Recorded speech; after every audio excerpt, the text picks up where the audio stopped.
Hey everyone, in honor of our upcoming discussion on choice-based communication, I wanted to create this resource as a place to dive in a little bit to those building blocks of what choice-based communication is and to give us some examples of where it's used and how it's used. It is a system that I use for a lot of different things, so I'm just going to give you a couple examples and some of the sort of foundational concepts in here.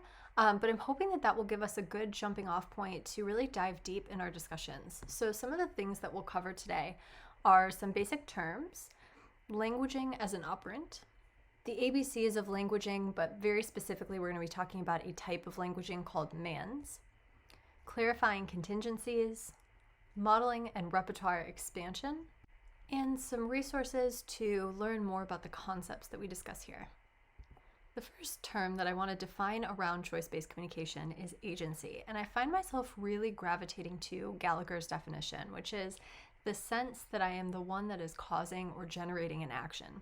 And I think that's a quality that is often missed in our discussions surrounding agency, so that is a quality that I really focus on in this. Albert Bandura, a psychologist whose works around agency define a number of types of agency, has defined one type that is proxy agency, and we're going to see a lot of relevance to that here. In proxy agency, the individual influences another who has the resources, knowledge, and means to act on their behalf to secure the outcomes that they desire. And this is particularly relevant when we're talking about domesticated animals whose lives we control in so many ways. They are not capable of individual agency in many circumstances in which they can self-effectively reach their goals. There are things in their way, obstacles in their way that are often created not just around their history of experiences, but even in the way that our world is created by humans for humans. If there's something behind a door, they can't easily open that door. We've created that for ourselves. So developing some awareness around the value of proxy agency to increase the agency of our animals. The second term that I want to talk about is choice, and this is a pretty simple one. With regard to choice-based communication, it is an act of selecting or making a decision when faced with two or more possibilities. That's the choice piece. The next important definition is communication, or a means of sending or receiving information. So I created the term choice-based communication to refer to something that I saw as unique in the approach that I was taking to both choice and communication. And it refers to a carefully constructed system of choices that enables us to collect input from the learner, in which information obtained is more precise and contributes toward a greater sense of agency by cultivating self-efficacy and self-advocacy. And so in order to use this system, or even to begin to design it, we have to acknowledge that the act of languaging is an operant. And so let's define that a little bit. Operant behavior is behavior that produces an effect on the environment and whose likelihood of recurrence is influenced by consequences or that effect that it causes. Languaging refers to behaviors for which reinforcement is mediated by a listener-responder. So it is not something that is just a result of the environment alone. It has an inherent social component that really draws that connection back to proxy agency. B.F. Skinner first published verbal behavior in which he noted that this type of behavior was operant in 1957. Since then, a great deal of research and information surrounds a behavior analytic approach to communication. One of the most comprehensive modern theories surrounding how we design, teach, and influence communication is relational frame theory.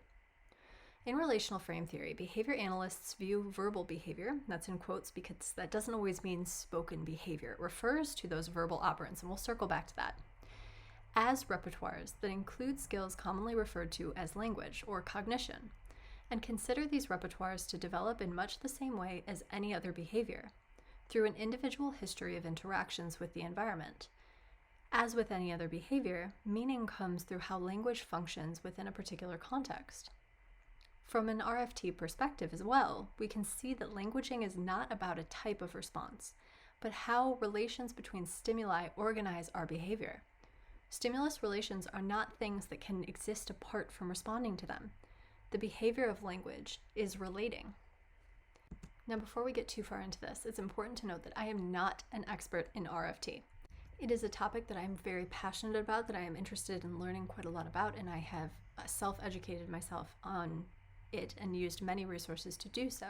However, it is important to note that the body of knowledge that currently exists around RFT is focused on humans, and it is lacking non-human data. And so in this, I am referring to the learning theory elements that underlie the field of behavior and analysis because they are largely universally applicable to various species when we're talking about things like operant conditioning, various contingency analyses, and how these elements of behavior fit together and form together. And there are components of higher cognition that we used to believe were uniquely human and that we have since discovered evidence for in other species, such as metacognition. And we're seeing a similar trend towards that with RFT regarding animals as well. So in this presentation, I will include only the most basic and relevant pieces of RFT, for which I believe the theoretical application is sound based on what we know of animal learning via operant conditioning and their capabilities to communicate with us using contrived methods. Choice-based communication is a form of augmentative and alternative communication, or AAC, which refers to all of the ways that an individual may communicate aside from directly vocalizing. According to the American Speech Language Hearing Association, on their website it says, AAC is augmentative when used to supplement existing communication, and alternative when used in place of communication that is absent or not functional. And for many of you, when you hear reference to AAC, you may be thinking of the talking buttons, and that is one form of AAC. It refers to aided AAC, which uses symbols or choice cards or speech-generating devices to augmentate and provide alternatives to communication. But there's also unaided AAC, which is really where choice-based communication lies. And that is the use of more intuitive and natural gesturing and signaling in order to achieve communication that isn't coming naturally to that individual. So this can include things like facial expressions, body language, gestures, and signs. When we're talking about communication or languaging behavior, there are two possible roles that an individual can be in within that interaction. There's the speaker and the communicator role, which is the one that is conveying information, and there's the listener-responder role, which is the one receiving information. There are a number of different verbal operants. These are the types of communication or types of languaging behavior, and this is not a complete list. These are just a few examples. And the term itself can be confusing because of the inclusion of the word verbal, which seems to imply that it necessitates the vocalization of communication, and that is not the case. Verbal operants can also include gestures, signs, symbols. It is just a term that refers to those types of communicative behaviors.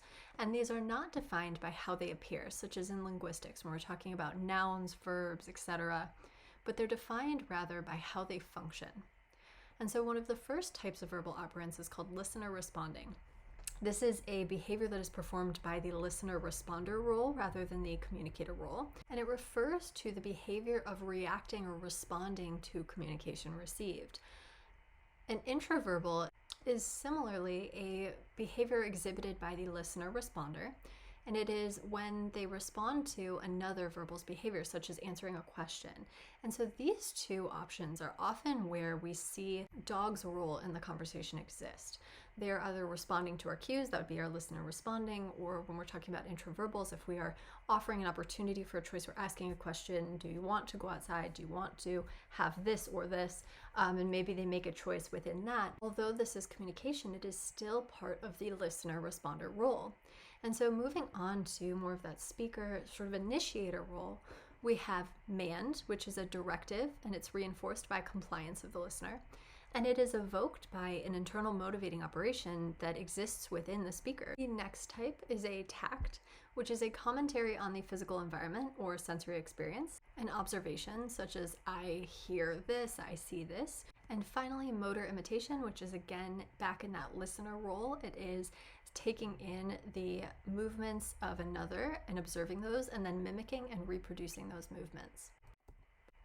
So now we're going to get into the ABCs of languaging. We're specifically going to be looking at mands. Remember that mands are a directive with a direct effect on the listener that results in reinforcement. And so our manding contingency, our basic ABC's 3-term contingency, will look something like this. We want to remember that languaging is a behavior subject to the principles of analysis, just like any other behavior. And so our 3-term contingency, our ABCs, refers to our antecedent, which is what comes before a behavior, the behavior, and then the consequence, which is what comes after the behavior. And in this case, our antecedent is our motivating operation, our behavior is what's going to become our mand, and the consequence is the effect on the listener. And so an example might be that if we have a motivating operation, such as a desire for potato chips, our mand, our behavior, becomes how we indicate potato chips, and then the effect on the listener is that the listener will give us a potato chip. So mands are a product of their motivating operation and success in accessing the reinforcement that is associated with that motivating operation. So the effect is directly connected to the reason why that mand is produced. Another example, and one that we see in dogs, is a desire to go outside. That's our motivating operation. So the dog might learn to move some bells on the door in order to cause the human to come open the door, and that's the effect on the listener. And so the ring of bells becomes the mand for opening the door when they have a desire to go outside. And dogs express mands in a variety of circumstances, but this is just one example. And because mands are maintained by their reinforcement and that effect on the listener, if languaging attempts don't produce the function to access reinforcement, then we will likely see that attempt at languaging extinguish or disappear over time. So for example, if the learner has a desire for potato chips, they indicate potato chips, but there's no response, no effect on the listener, and that never happens, reinforcement is never achieved, then the mand will likely disappear, won't be used because it is ineffective. On the other hand, languaging that never accesses the reinforcement established by the motivating operation can also suppress that particular type of mand or behavior or contribute to some lack of clarity. The motivating operations can still exist, but that outward expression might either become extinct or it may become unclear. So if you have a desire for potato chips and you indicate potato chips, but then you're given carrot sticks, remember that our mand is dictated by the effect, not just the motivating operation, but it's the relationship between those two things. And so instead, what may change is that when the learner desires carrot sticks, they might indicate potato chips in order to achieve carrot sticks, and that becomes unclear.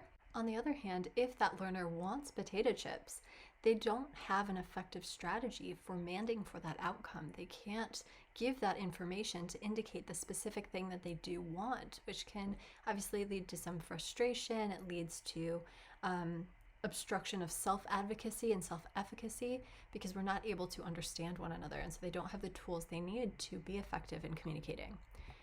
And that brings us to the importance of clarifying these contingencies, to understand how these contingencies, these associations and meaning are formed in order to utilize that to our advantage and make sure that we are getting the specific information that we need, because so often we are not. So the first example refers to unspecific contingencies, which is where information conveyed by the mand is too broad. So let's say that the dog has a desire for a popsicle. They're looking for a frozen Kong that's filled with yummy things in the freezer, and so they begin sitting by the freezer. And their human recognizes that that means that they want something out of the freezer, so they sometimes give ice cubes, sometimes they give frozen green beans, sometimes they give that popsicle. And all of these things are things that the dog generally enjoys, but they really wanted that popsicle. So if the reinforcement is accessed at a high enough rate, which can be a low ratio, it doesn't mean that it's always the right answer, but it's just enough that the unspecific mand can be maintained. They'll continue to ask because they don't have any specific way to ask for the thing they want, and they know that at some point they may get it. But this sort of unspecific contingency tells us a little bit about the MO. We learn that the communicator wants something from the freezer, but not what it is that they want specifically. So we have to craft specific contingencies that isolate the information that we need. So maybe we give them ways to differentiate and modify that signal to indicate the specific outcome from the freezer that they would like. So maybe standing facing the freezer, for example, gets access to ice cubes. Sitting facing the freezer gives frozen green beans. Down facing the freezer gives access to the popsicle. And so breaking down a broad command into specifics to access necessary information gives us more value, as well as the communicator in being able to access the particular things that they would like. And the modifiers that we can use can include things like location or context, position, combinations of gestures, and more. So where standing in another room might not mean anything, standing in the kitchen facing the freezer, maybe you're right in front of it. Maybe proximity is also a modifier there, where you're not across the room facing the freezer generally, but you're right in front of it, almost nose to the freezer, and standing versus sitting versus lying down. That gives us the gestural information to understand what it is that you are looking for. I think so often when we're talking about the idea of helping our animals to communicate with us, the concept of developing these type of gestures seems so complex or difficult, when many of these signals can be things that already sort of exist in the environment, things that the animal is already utilizing, that we end up capturing and giving meaning to. So we'll talk a little bit about that later on, but it does not need to be complex signals and signs and gestures in order to indicate certain outcomes. We can start to differentiate and add modifiers relatively easily. Competing contingencies occur when there's obstruction of the motivating operation, which is what we're trying to get more information about. It is the thing that we cannot observe and the thing that we cannot measure. And so by understanding that the effect of a particular behavior is the result of successfully achieving the outcome that was associated with the motivating operation, then the continued use of that command tells us what the desire is, what that motivating operation is. And so in competing contingencies, we have obstruction because there's more than one possible answer there. So let's say, for example, we're taking a dog for a walk, and the command that we're utilizing to initiate movement is eye contact. And in the absence of eye contact, the outcome is that you remain in place, whereas with eye contact you start moving. So there's two contrasting effects that the animal can choose from. And so if they choose to offer eye contact, you start the movement. We are concluding that they wanted to move. Now, if we're also rewarding that eye contact with a treat, we encounter a problem where the question becomes, is the command the product of the MO related to movement or accessing the treat? Did they want to move or did they want the food? And so although the animal had a choice, the communicative value is lost in that choice. And so the way that we clean up this contingency and clarify it is that we remove that redundancy. We would remove the treat to provide clarity. So if you give me eye contact and we start movement and you continue to do that over time, then that outcome was sufficient to maintain that behavior, to let us know that that's what was intended, and that gives us information about whether the desire to move existed or not. On the other hand, we can use biasing to confirm motivating operations that we suspect to be there by constructing contingencies with counterintuitive behaviors that actively bias away from choices that could be potentially problematic chains of behavior. And this adds a measure of intentionality and magnitude of that motivating operation. So let's say, for example, that there is a dog that we're taking on a walk. It's a reactive dog, and in the distance there is another dog on leash behaving calmly on the other side of a soccer field. And the dog uses the manding behavior, the dog that we're walking, to ask to move towards that other dog. They're using a very intentional eye contact and wanting to move. Now, if we want to be really sure of that desire, we can try to weight the other choice, the opposite choice. And so by rewarding with a treat, giving a treat to not moving, to staying in place, to not giving us eye contact, then the behavior to give eye contact tells us that it is more valuable to start moving towards that dog than it is to stay here and receive food that you like. And so that starts to give us a way to test that magnitude of that desire a little bit. So now we get into modeling and repertoire expansion, which is how do we start to even teach manding or these communicative languaging behaviors and expand the ability of our animals to communicate and expand that repertoire that they have for self-efficacy and self-advocacy. I'm going to give you some examples as we move through this from my approach in this with reactivity specifically, which is where I've been employing these strategies the longest, although I have adapted them and utilized them in pretty much every case I see now, because I think it's important to gain input from our animals as we're working. But reactivity is really where it started. So at this time, I teach an entire online course on this topic, so this will be an introduction to some of the elementary components and how this can help us in behavior modification as a whole. So reactivity was really the catalyst because I found myself incredibly frustrated with the two major categories that we tend to place reactive dogs into. We tend to either label them fearful or frustrated, with fearful dogs being more avoidant of triggers and withdrawn, and frustrated dogs being more interested in access seeking the triggers or getting closer and being irritable that they are perhaps prevented from that access. And the definition of frustration is the inability to change or control or make progress towards something. And that was in such stark contrast with the definition of agency, that feeling of being in control of your environment. And so it seemed logical to me that most animals in our domesticated environments experience frustration, that they exist in a world made by humans for humans, so why would they not experience frustration? Because they cannot exert their own control over things. And in that way, looking at many different behaviors that we see in our animals that are perhaps maladaptive, but especially reactivity, the behaviors are not a good use of energy. They don't seem to produce an effect sufficient to provide relief from whatever is stressing them, right? Dogs react regardless of whether they get closer to or get triggers to move away. That behavior is so strongly maintained. And why is that the case? If it were just an experience of emotion that over time, as triggers maybe didn't do things that they expected, like get closer to them, why are these behaviors maintained at such a high rate? And so I started to suspect that frustration underlies reactivity at a much higher degree than we give it credit for. And so the answer to how to isolate and manipulate levels of frustration seems to lie in agency and its direct opposite. And so how do we increase agency for an animal that is restrained on a leash and unable to make decisions about their environment, and they are basically a passenger with some limited choices? You know, perhaps we're walking and they can stop us and sniff and smell areas, but generally we lead the way and we control so much. So as the anchor of the leash and otherwise arbiter of our dog's universe, how can we help the animal to communicate with their human to better negotiate those needs with whatever is being crafted around them?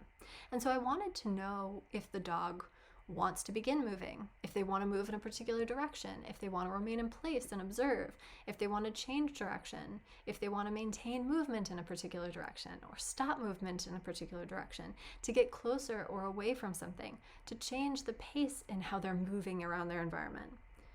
And of course, this applies to when they are on leash, in which the gateway to accessing those choices is really to utilize the human and that they otherwise are inaccessible.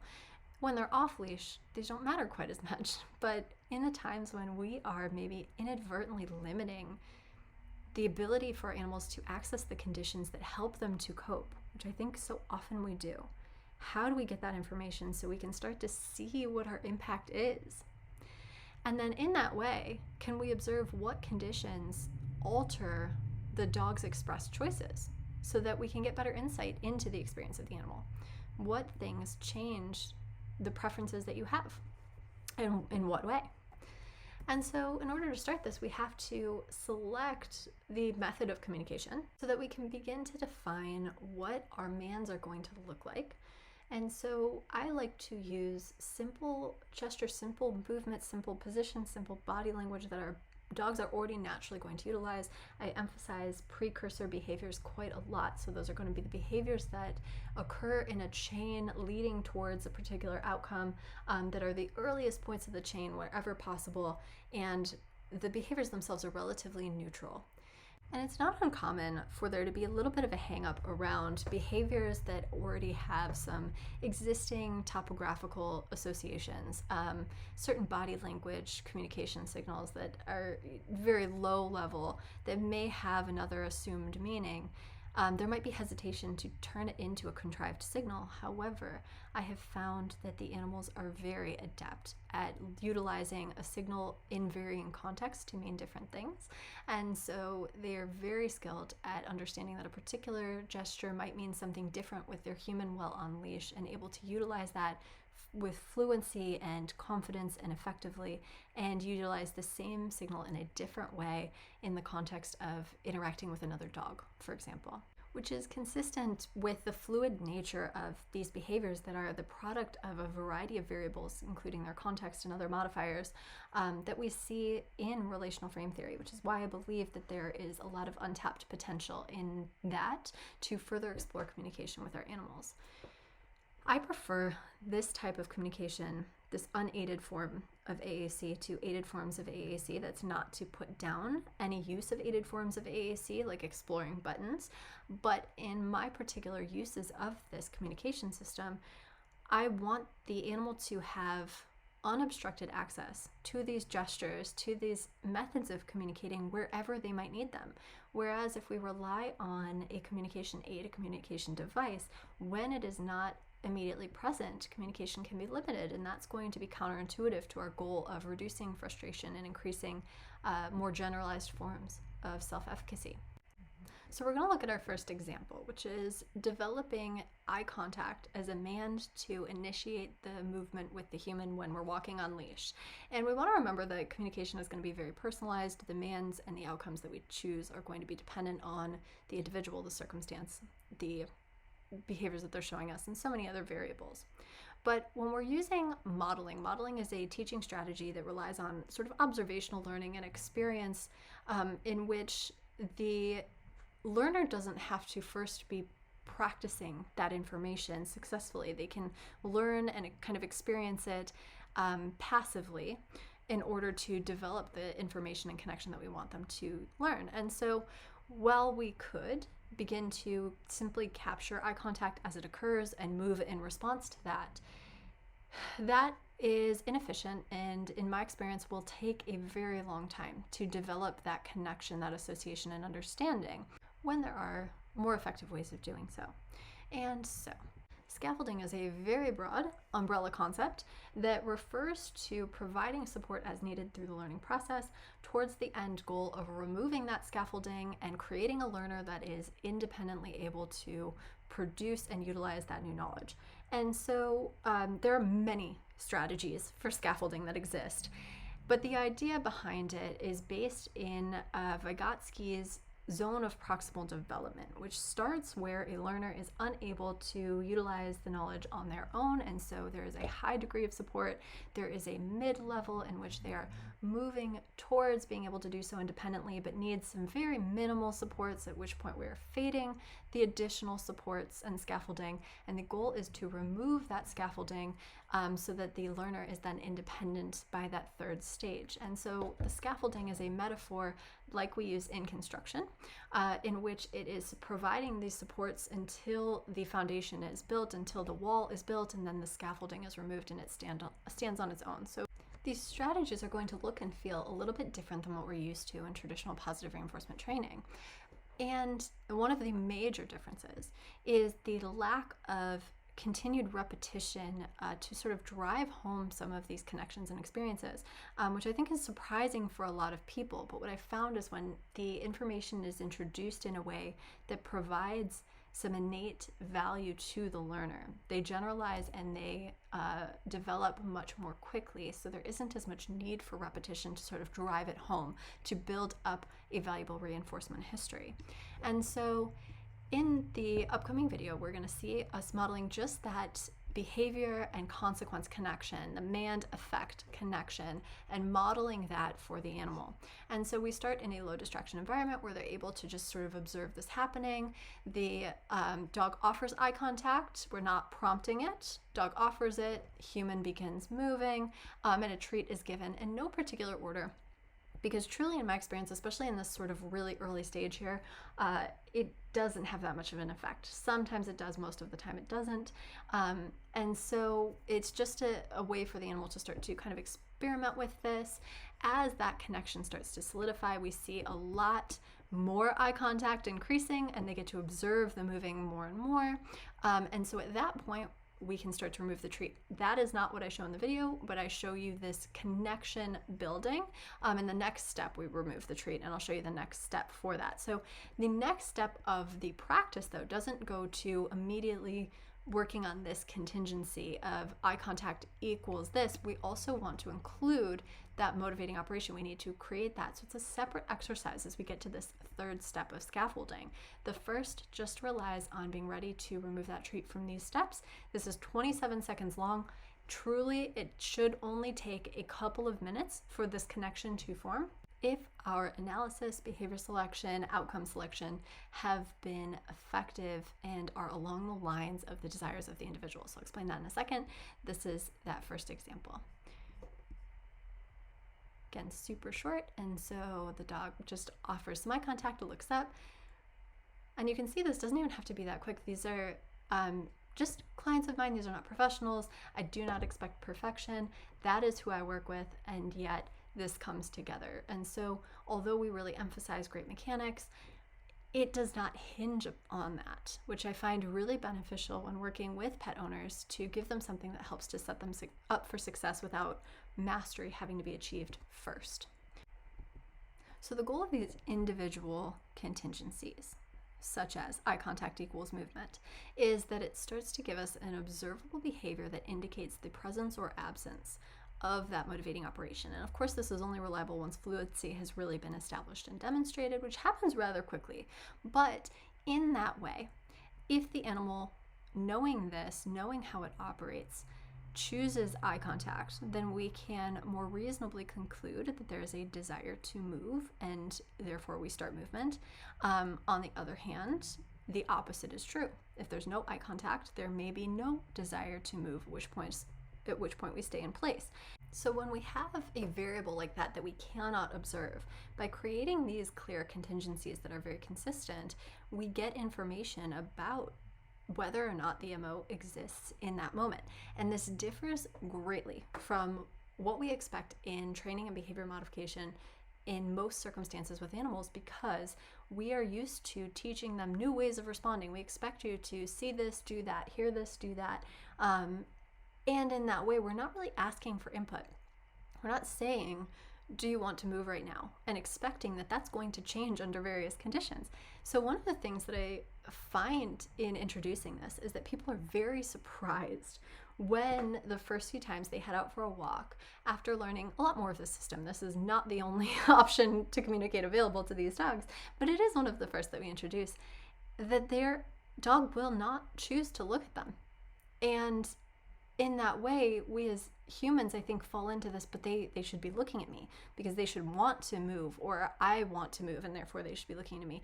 And that is falling into that mindset of trying to direct, to talk, to be the leader, to be the one controlling the conversation, and not really being in a position of listening and seeking information from our animals. And we really need to be aware of that bias. And so when we start to look at the fact that the absence of a behavior that leads to a particular outcome means that they may not want that outcome, we're very surprised by that, especially if we have a dog that has been pulling really hard for months, and then they start learning this and all they want to do is sit outside and watch the cars go by.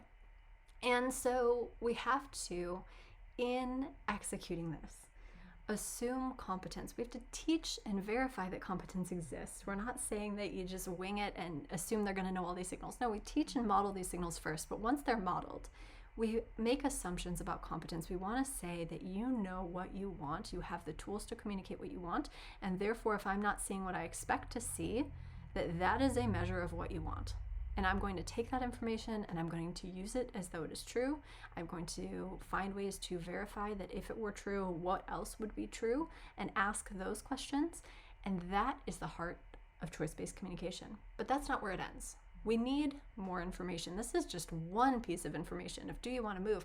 And if we go back to a long list of questions that we want to be able to ask of the dogs, we obviously have a lot more to create in order to bring this together. Because our goal is to build skills that communicate needs that are not represented or are underrepresented in the learner's current repertoire. And when we think about what walks currently are, moving forward is not an option that is underrepresented in most dogs' repertoires. That's one that is often overrepresented, if anything, that they maybe rush and are pulling on the walk, and therefore there's a lot of forward movement. So in that way, I want to build up the skills that we see little to no of, or the ones that we believe they don't want because they are not showing them to us. Because I believe that in many ways they're not showing us because they do not have the skills to do so, or because their attempts to do so have not been effective in reaching that functional reinforcement. And so in the upper left example, let's say we're going out on our walk, we're walking on the sidewalk, we have a plan in mind to go on a loop around the neighborhood, or we're on a path at a park and we want to venture down that path, and our dog starts to veer away from us just a little and they stop walking and they're looking at something. We might stop and wait for them, but we still face our body in the direction that we'd like to go. And dogs and most animals are very adept at picking up these patterns. And the way that our body faces indicates where we're headed. So they may eventually come back and join us, because what is the alternative? If they've tried changing directions, do you call them back to you? Do you give them a treat and continue on your way? And because they acquiesce, we assume that that is good enough and that they're okay with that. And so in how many ways is this taking some sort of cost from them and reducing their attempts at self-advocacy because we can't give in to those moments?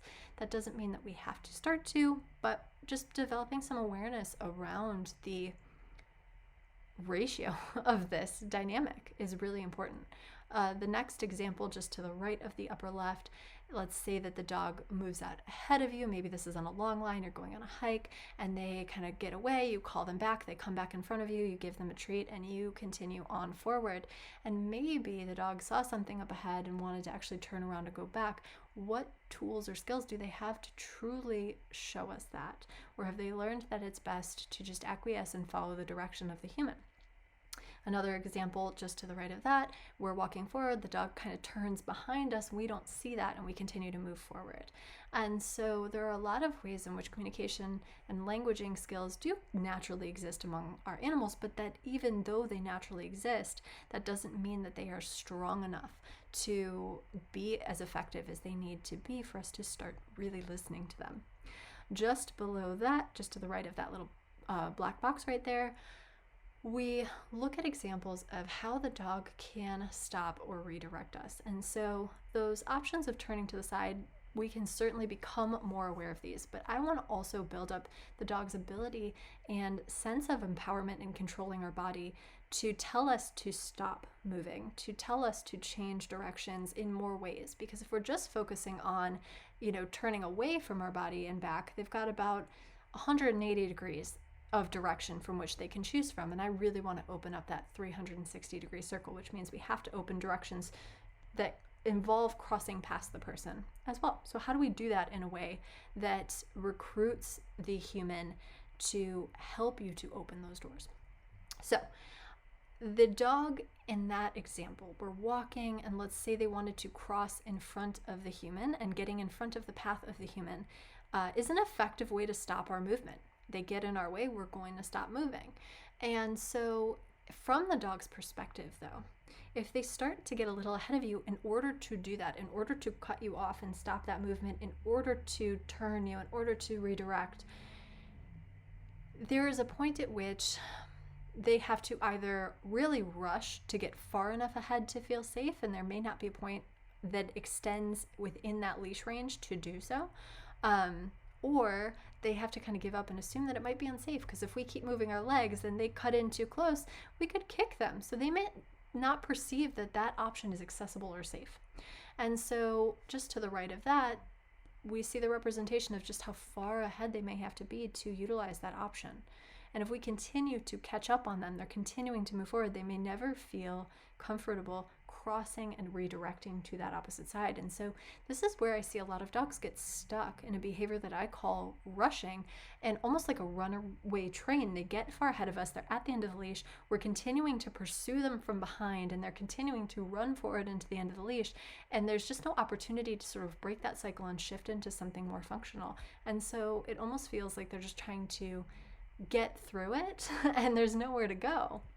And so what we really want to do is model for the dog how, if you get a little bit ahead of us, we're going to be really sensitive, we're going to stop our movement and see what you choose next. So this is not meant to discourage pulling. This is not meant to be a punishment. This is meant to open more doors for options that don't likely otherwise exist.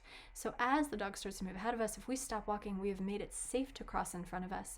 We have given them a very easy way to stop our movement. If they want to, they can go to wherever they want on the leash. They do not have to stay next to you. It allows them to move and observe and stop and process and not feel pushed by us continuing movement. But it's important that we introduce and teach these things in the right way, because if we just start stopping every time the dog moves ahead of us, that can be very frustrating if the dog is not given functional ways to communicate the outcomes that they want. You cannot change an outcome that was previously successful without making sure that access to that outcome exists through another path. And so one of the ways that sort of inhibits progress when introducing choice-based communication is that it is done too slowly, that there's too much time taken on each individual element before combining them. And although in our usual training experiences, the idea of adding too much too quickly can be problematic, here adding too much too slowly can be problematic as well. And so we're going to very quickly, after that initial modeling of the eye contact equals go, which you saw was about 27 seconds, we're going to very similar in a low distraction environment, just model the coming ahead equals the human starting to turn, and also you get some treats out of that. We're just going to show that kind of moving together, but where the animal kind of starts it. So rather than us guiding them in that U-turn, we're really showing them how that moving ahead turns us around without it being in an environment in which that has a impact that could be perceived as frustrating, where the dog really wanted to move forward. Once the turning starts to look smooth, the animal is not nervous about getting ahead of the human, they're starting to come in front of them, then we start to manufacture the motivating operation in order to model these skills in relevance to how they're going to serve the learner communicatively. So an example of this, using those two options, we're going to contrast them to help the dog to experience not just the behavior, consequence, the B and C aspect of our ABC connection, but we really want to add that A in so that that entire contingency is modeled. And so we're going to begin with the dog on leash in a low or no distraction environment, and you're going to take something that we know that that animal desires and will seek access to. Treats are a really good way to do this, and you might toss it ahead of you out of reach. And because we are fairly confident that that animal is going to desire to access that thing, we have manufactured a desire to move in that particular direction.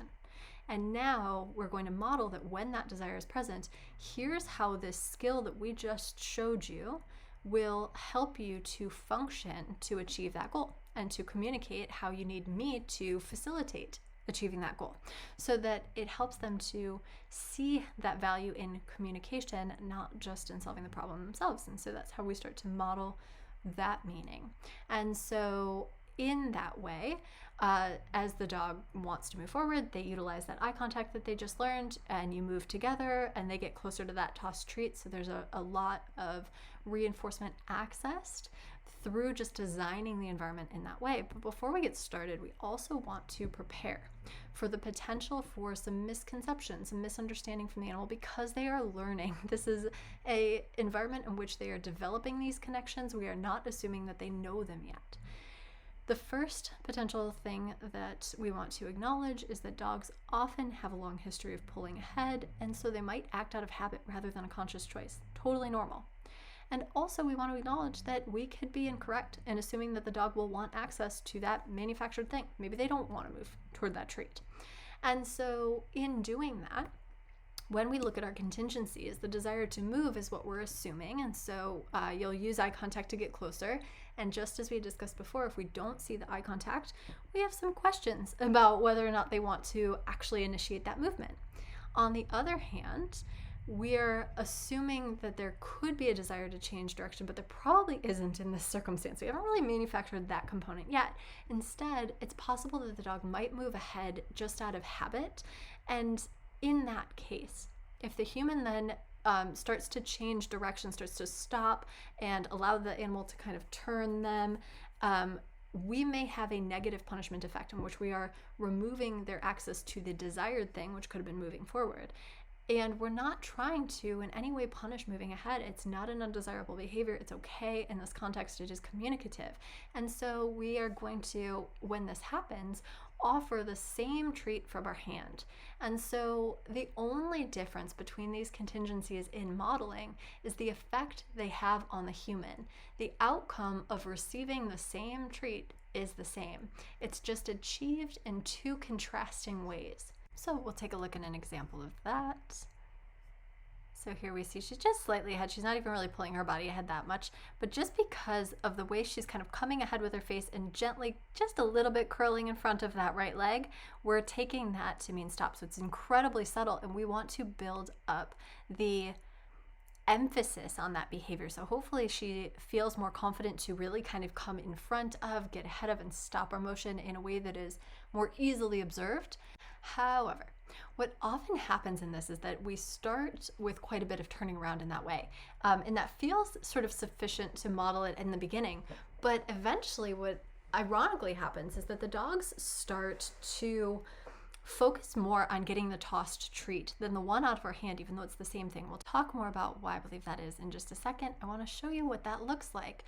And so often by the end of just a couple minutes of this, the dogs are maintaining eye contact, staying next to us, and using this sort of conscious effort in order to get all the way to that tossed treat without practicing the moving ahead and changing direction.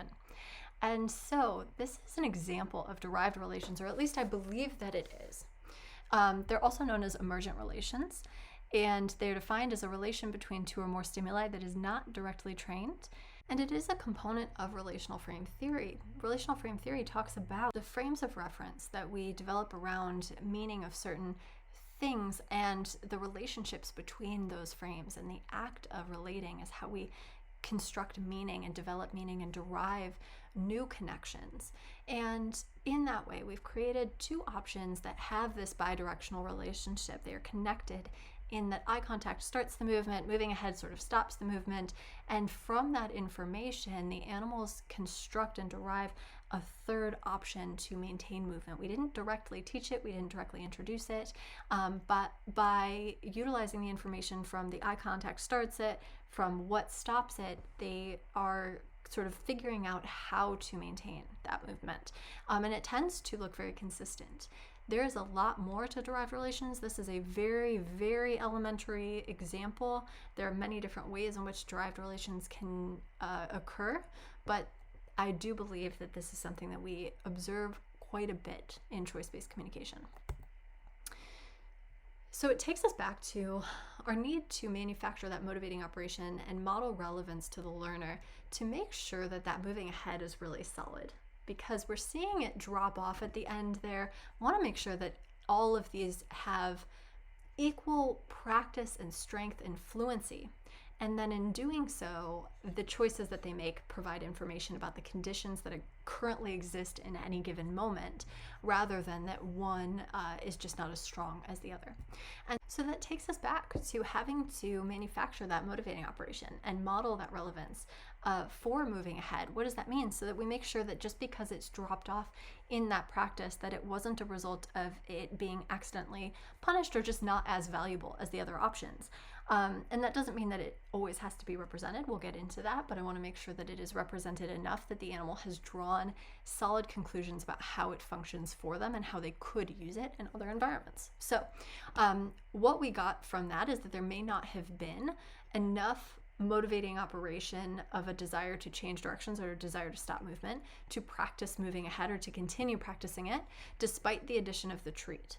And so even though they're getting the same treat from each of these contingencies, what is particularly interesting is that they show clear preference for a treat that is farther away, that requires more effort to achieve. And in that way, it seems to emphasize the ability for agency to be a potent establishing operation for these functions, because the only real difference was these functions. And so the one that is most potent is the one that seems to not just achieve the same trait that they're achieving, but also have some other added benefit. And that seems to let us know that there's a greater degree of agency here, because that agency, the sense that they are the one causing or generating an action, seems to be establishing the value of the reinforcement of moving towards that trait, even though it takes more effort. And so what do we do now to manufacture that missing motivating operation of desire to change direction in order to model that, last piece for that animal? We want to begin in sort of the same environment, low, no distraction, same sort of setup. We are going to toss a treat out of reach, but we're going to change the direction that we're facing. And so we still have created a desire to access that toss treat. We know that that is valuable from that previous exercise, but the method by which we achieve that outcome is changing a little bit. And so when you face a different direction, now in order to change the direction to move you back towards the treat, they are going to have to practice that different mand in order to achieve that outcome of turning and then getting you towards that treat. And then we continue on our way just like we did the previous exercise. So what does that look like? You toss it, you face away, the dog may be looking the opposite direction, they come in front of you, they guide you with their body, at which point we are building valuable and functionally relevant experiences with these new skills that are going to cause them to be practiced much more efficiently, and they're going to generalize much more quickly. And so now we model this. The beginning is the only part that changes, and the rest can go back to that previous skill of using eye contact to get towards the treat once you turn towards it, if necessary. So let's look at an example of that. Again, these should come together really quickly. All of these exercises are typically done in one less than 30-minute session.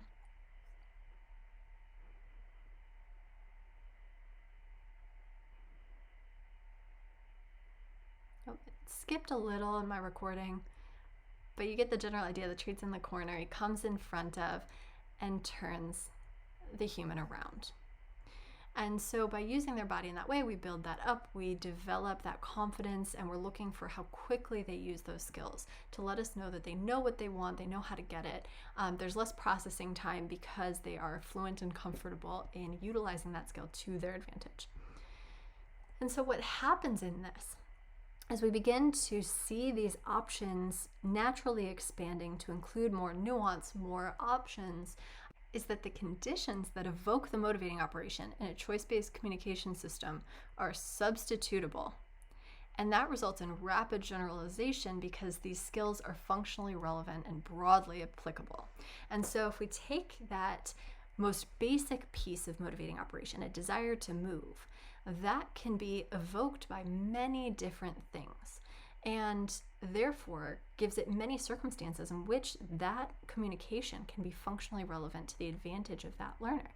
So let's say, for example, that we're walking the dog and the dog sees another dog appear in the distance, and then they make the choice to stop our movement.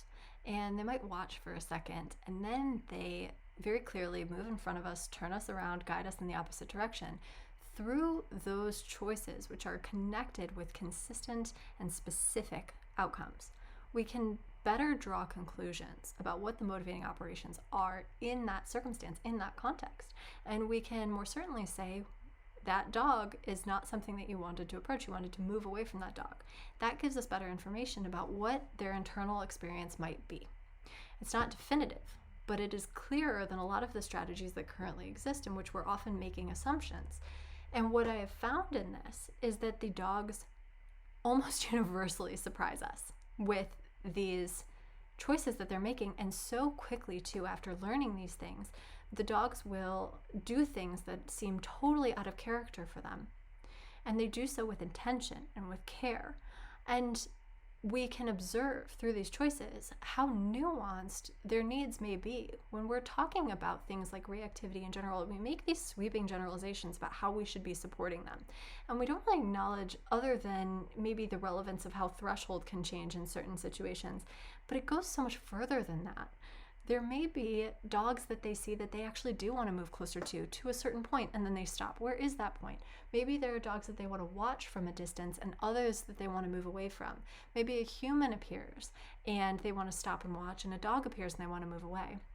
Maybe there's a new smell and they want to move towards that, and a new object that they want to investigate, but not the next new object. The next new object they see they want to move away from.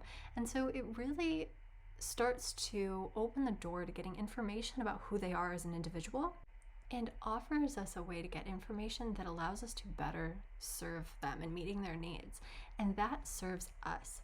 So I want to give you an example of this. The next video is a dog human team who has been working through my reactivity program has started to introduce choices. It goes beyond some of the choices that are listed here, but you'll see some examples of what we talked about. And this was within the first week of only implementing this system. There was no other counter conditioning or exercises to change how they were feeling about triggers, just a way for them to communicate what they might need around triggers. That is it.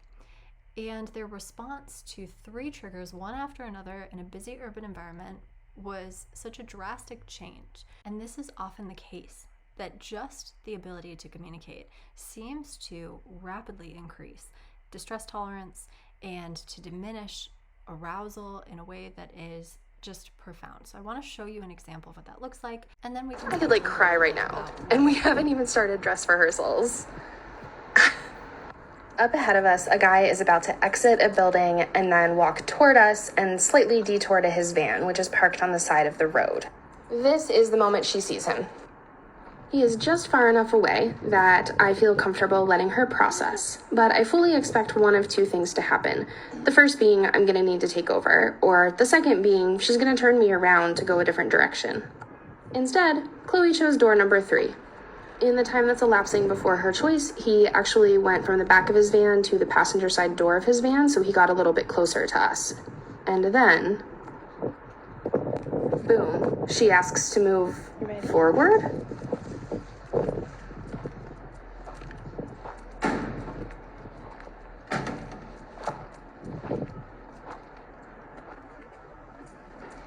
That's a pretty girl.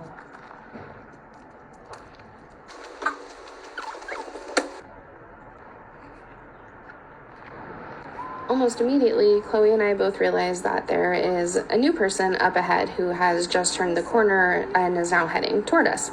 She turns us around away from where he's coming from, and that's fine. I think we'll just see if she can get through it, wait it out. She busies herself with some displacement sniffing, or just sniffing. I don't know what's in her brain. But then the guy actually talks to me, and she keeps her shit together. This is amazing. Hi. It's a pretty old church. Yeah. That church is pretty. It is. Respectfully, sir, I don't care how pretty the church is when my dog just kept it together like that. She does kind of lunge after him a little bit, but look how relatively calm she is. She's just sniffing and taking in, whatever she needs to take in about him and checking it out. She disengages and we're able to move on. And then, because 2 triggers on top of each other isn't enough, we had to have a third. There's a woman who is about to walk by us with a stroller, and things like strollers or skateboards that are close to Chloe are an issue for her.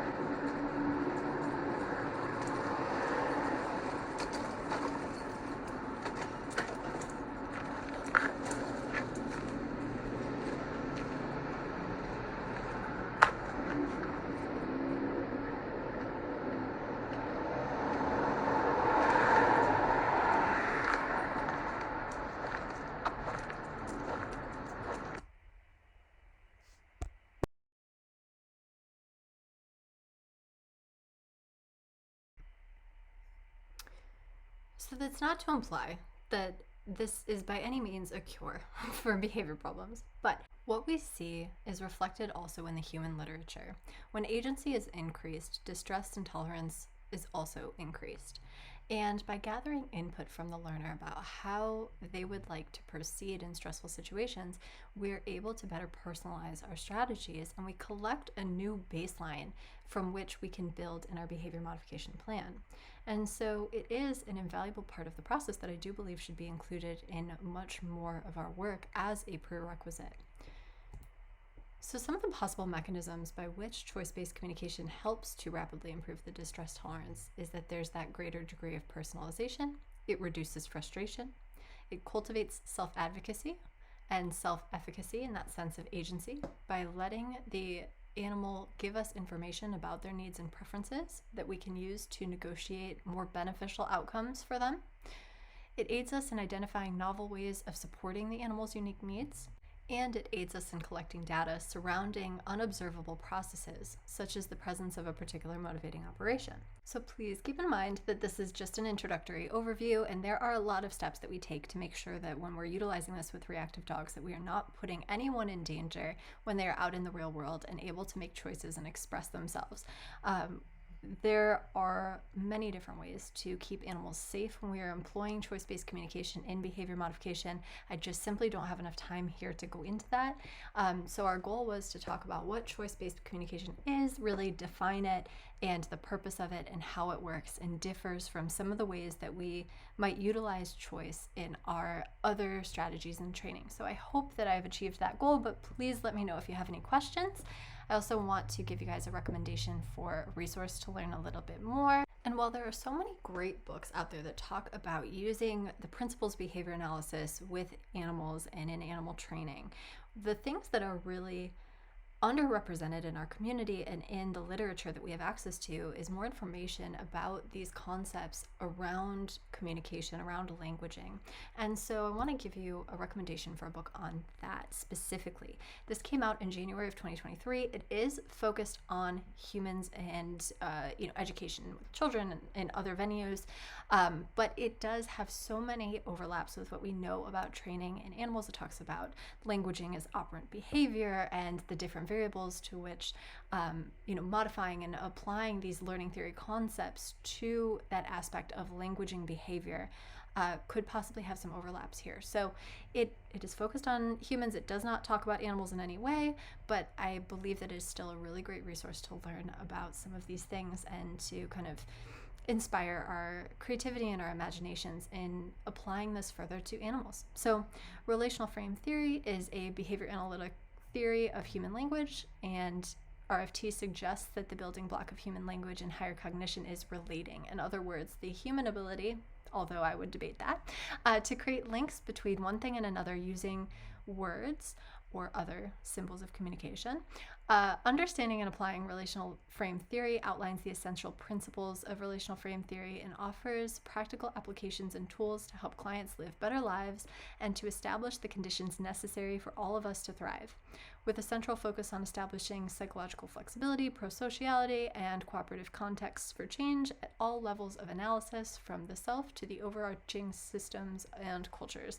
It is a really interesting book.